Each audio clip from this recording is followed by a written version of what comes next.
महाराष्ट्राचे आराध्य दैवत छत्रपती शिवाजी महाराज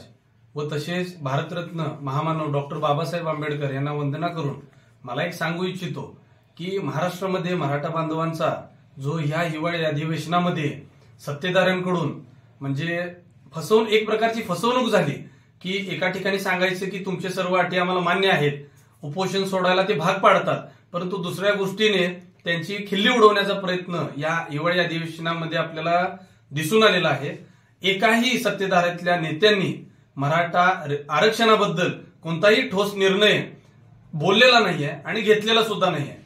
तसेच सांगलीचे जे पालकमंत्री आहेत, राज्याचे मंत्री सुद्धा आहेत, ते ज्यावेळी उद्घाटनाला मराठा क्रांती मोर्चा ज्यावेळी आमचा निघाला होता त्यावेळी त्यांचा ताफा अडवण्यात आला मराठा आमच्या बांधवांकडून। त्यावेळी त्यांनी शब्द दिला होता की हिवाळी अधिवेशनामध्ये तुमचा आम्ही हा प्रश्न मांडेन आणि काय तो योग्य न्याय द्यायचा प्रयत्न करेन। त्यावेळी त्यांचा तो ताफा या शब्दांमुळे सोडला,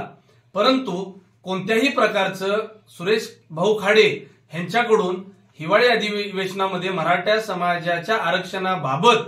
कोणताही शब्द आलेला नसून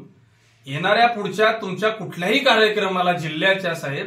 कुठेही तुम्ही जाल तिथं तुमचा जो ताफा असेल, पोलीस प्रोटेक्शन असू दे कुठं असू दे, मराठा समाज अखंड आमचा एकच प्रश्न विचारणार की साहेब तुम्ही आमची ही या प्रकारची फसवणूक का केली।